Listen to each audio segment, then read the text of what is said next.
ఇక తెలుగు రాష్ట్రాల్లో sun stroke ప్రాణాలు తీస్తోంది. నేటి నుంచి రోహిణి కార్తె ప్రారంభమైంది. దీంతో ఎండల తీవ్రత మరింత పెరిగే అవకాశం ఉందని వాతావరణ శాఖ హెచ్చరిస్తోంది. వడదెబ్బ కారణంగా తెలంగాణలో నిన్న ఒక్క రోజులోనే 42 మంది వడదెబ్బతో మృతి చెందడం ఆందోళన కలిగిస్తోంది. ఇటు ఏపీలోని 30 మంది వరకు వడదెబ్బ కారణంగా మృత్యువాత పడ్డారు.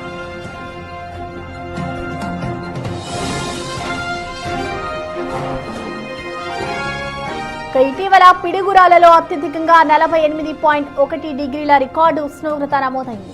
రానున్న 3 రోజుల పాటు ఎండల తీవ్రత మరింత ఎక్కువగా ఉంటుందని వాతావరణ శాఖ అధికారులు హెచ్చరించారు.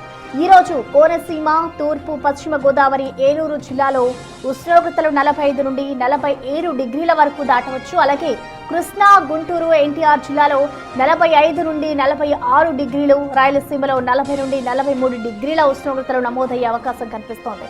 ఇక రాష్ట్రంలోని 29 మండలాల్లో తీవ్ర వడగాల్పులు, 166 మండలాల్లో వడగాల్పులు వీస్తాయని విపత్తుల నిర్వహణ సంస్థ తెలిపింది. ఉదయం 11 నుండి సాయంత్రం 4 గంటల వరకు ప్రజలు అత్యవసరమైతే తప్ప బయటకు రావద్దని సూచించారు.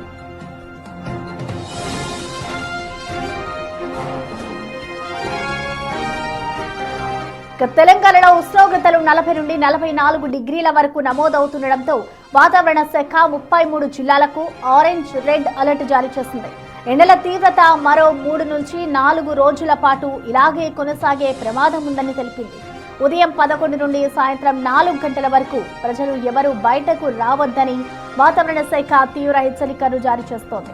తీవ్రమైన వడగాల్పుల కారణంగా గడిచిన 3 రోజుల్లోనే తెలంగాణలో 100 మందికి పైగా మరణించడం కలకలం రేపుతోంది. నిన్న ఒక్కరోజే రాష్ట్ర వ్యాప్తంగా 42 మంది మృతి చెందగా అందులో వరంగల్లో 17, ఖమ్మంలో 10, కరీంనగర్లో 8, నల్గొండలో 5 మంది వడదెబ్బకు బలయ్యారు.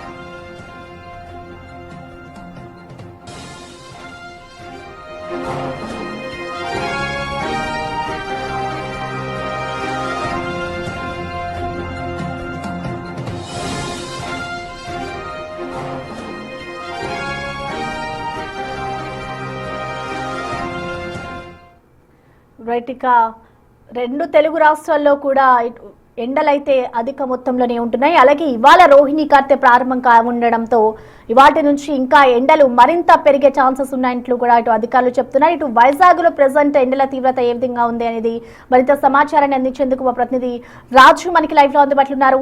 రాజు,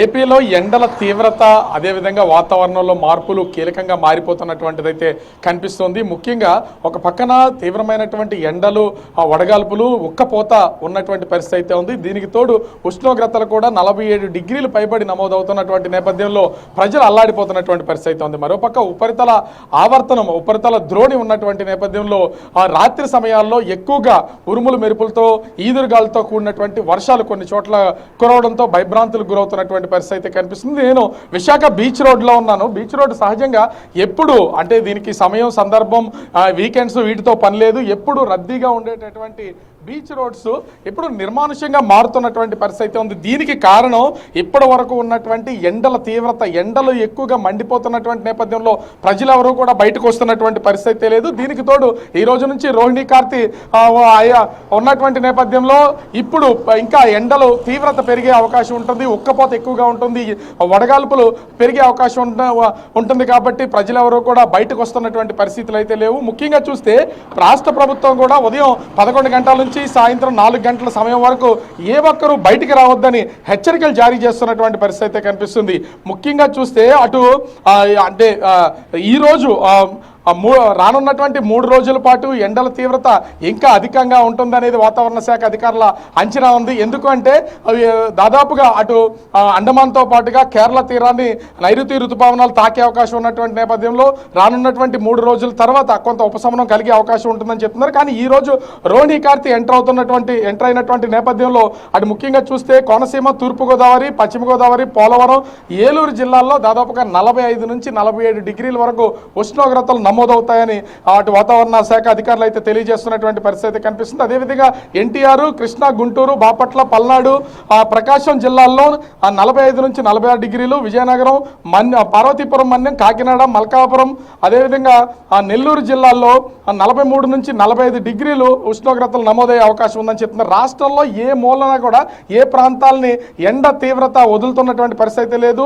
ముఖ్యంగా చూస్తే 40 డిగ్రీలకు పైబడి శ్రీకాకుళం, అల్లూరి, విశాఖ, అటు అనకాపల్లి, రాయలసీమలో ఉన్నటువంటి జిల్లాలన్నీ కూడా 40 నుంచి 43 డిగ్రీల ఉష్ణోగ్రతలు నమోదయ్యే అవకాశం ఉందని వాతావరణ శాఖ అధికారులు అయితే తెలియజేస్తున్నారు. ముఖ్యంగా చూస్తే 29 మండలాల్లో తీవ్ర వడగాల్పులు వీచే అవకాశం ఉంది. 166 మండలాల్లో అటు వడగాల్పులు వీచే అవకాశం ఉందని, వడగాల్పుల తీవ్రత ఎక్కువగా ఉన్నటువంటి నేపథ్యంలో ప్రజలు ఎవరూ కూడా బయటికి రావద్దు, కొన్ని జాగ్రత్తలు తీసుకోవాలని వాతావరణ శాఖ అధికారులతో పాటుగా ముఖ్యంగా చూస్తే అటు డాక్టర్లు కూడా చెప్తున్నటువంటి పరిస్థితి ఉంది. ఇది వడగాల్పులకు సంబంధించినటువంటి వాతావరణం ఉంటే ఇప్పుడు బంగాళాఖాతంలో ఉపరితల ఆవర్తనం అటు ఒరిస్సా నుంచి ఆనుకున్నటువంటి పరిస్థితి ఉంది. ఉపరితల ఆవర్తనం ప్రభావంతో కూడా రాత్రి సమయాల్లో ఉరుములు మెరుపులతో కూడినటువంటి భారీ వర్షాలు కురిసే అవకాశం ఉందని చెప్తున్నారు. ఒక పక్కన రాత్రి సమయంలో భారీ వర్షాలు కురిస్తే పగల మాత్రం ఉక్కపోతతోనూ ఎండతోనూ తీవ్రమైనటువంటి ఇబ్బందులకు ప్రజలను గురి చేస్తున్నటువంటి పరిస్థితి ప్రస్తుతం అటు ఉత్తరాంధ్ర, ఏపీ వ్యాప్తంగా కనిపిస్తున్నటువంటి పరిస్థితి కనిపిస్తోంది. ప్రసన్న. రైట్, థ్యాంక్ యూ రాజు. రెండు తెలుగు రాష్ట్రాల్లో కూడా ఎండలు విపరీతంగా పెరుగుతున్నాయి. ఇటు ఏపీలోని అధిక ఉష్ణోగ్రతలు నమోదవుతున్నాయి, ఇటు తెలంగాణలో కూడా వడదెబ్బకు కొంతమంది మృత్యువాత పడ్డారు. అలాగే ఇవాళ రోహిణి కార్తె సందర్భంగా ఇవాళ నుంచి ఎండలు ఇంకొంత ఎక్కువగా వచ్చే అవకాశాలు ఉన్నాయంటూ కూడా అధికారులు చెప్తున్నారు. ఇటు తెలంగాణలో సూర్య ప్రతాపానికి సంబంధించి మరిన్ని అప్డేట్స్ మా ప్రతినిధి చార్మి అందిస్తారు. తెలంగాణ రాష్ట్రం మొత్తంలో కూడా ఎండ తీవ్రత 40 డిగ్రీల నుంచి 46 డిగ్రీల వరకు వెళ్తుంది. అయితే పొద్దున 10 గంటల సమయం వరకు అందరూ కూడా ఆఫీసులకు వెళ్ళిపోవాలని అటు వాతావరణ శాఖ రోజు హెచ్చరిస్తుంది. ఇక 11 గంటల నుంచి సాయంత్రం 4 గంటల వరకు ఎవరూ కూడా బయటకి రాకూడదని చెప్పుకొస్తుంది. అయితే నిన్న సాయంత్రం హైదరాబాద్లోని కొన్ని ప్రాంతాలలో లైట్గా వర్షం పడడంతో ఈ రోజు ఖచ్చితంగా వాతావరణం అనేది ఇంకా హై లెవెల్లో ఉండబోతుందని అయితే అందరూ కూడా దీని గురించి మాట్లాడుకున్నారు. అయితే ఇప్పటికే ఉత్తర తెలంగాణలో మన కరీంనగర్, వికారాబాద్, వరంగల్ ఆయా ఏరియాలలో చాలా మట్టుకి 44 డిగ్రీలు దాటిపోయి ఉంది. అంటే హైదరాబాద్ మొత్తంలో అదేవిధంగా తెలంగాణ వ్యాప్తంగా ఆరెంజ్ అలర్ట్, రెడ్ అలర్టే కొనసాగుతుంది. ఇప్పుడు మనం చూసుకోవచ్చు, నేను ప్రజెంట్ ఇక్కడ సెక్రటేరియట్ ఏరియా దగ్గర ఉన్నాను. మొత్తంగా ట్రాఫిక్ అనేది ఈ సమయంలో ఎంత దారుణంగా ఉందని అంత దారుణం. సో ప్రతి ఒక్కరూ ఆఫీసులకి వెళ్ళే సమయం ఇదంతా కూడా. సో చూసుకోవచ్చు, 4 వైపుల నుంచి కూడా జనాలందరూ కూడా వస్తూ ఉంటారు. ఇక ఇప్పటికే ఈ వాతావరణం వల్ల అటు బస్సుల్లో ప్రయాణించే వాళ్ళు తక్కువ అయిపోయారు. ఇక అందరూ కూడా మెట్రోలకు వెళ్ళడానికి ఎక్కువగా మక్కువ చూపిస్తూ ఉన్నారు.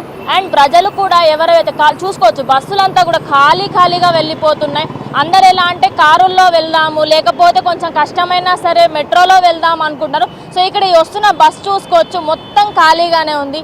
మహా అంటే ఒక 4-5 ఉన్నారు. అండ్ దాని తర్వాత ఈ బస్ కూడా చూసుకోవచ్చు, ఎక్కడ చూసుకున్నా కూడా బస్సెస్ కానీ అటు ఆటోస్లో కానీ చూసుకోవచ్చు బస్సు మొత్తం ఖాళీగా ఉంది. ఓవరాల్గా ఈ సమయంలో అందరూ ఆఫీస్కి వెళ్ళే సమయం ఇది.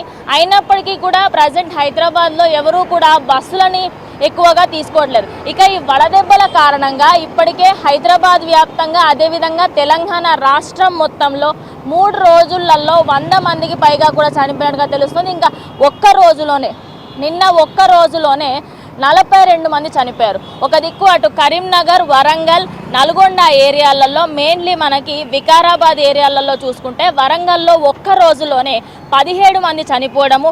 ఇక దాని తర్వాత ఖమ్మం జిల్లాలో 10 మంది చనిపోవడం, కరీంనగర్లో 7 చనిపోవడం, నల్గొండ జిల్లాలో 5 చనిపోవడం.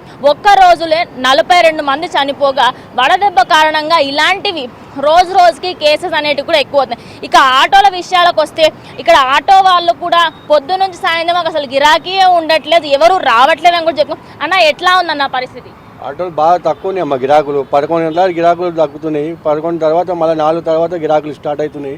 ఇప్పుడు గిరాకులు లేక చెట్టు కింద పెట్టి నిలబడ్డాము. ఎండకు ఎక్కడ గిరాకు ఎక్కుతలేరు. దాంతోనే బాధలో ఉన్నాం మేము. ఉండన్న రోజులు నడిపియాలి కదా, కొన్ని రోజులు అయితే ఆటో అలా ఉన్నామమ్మ.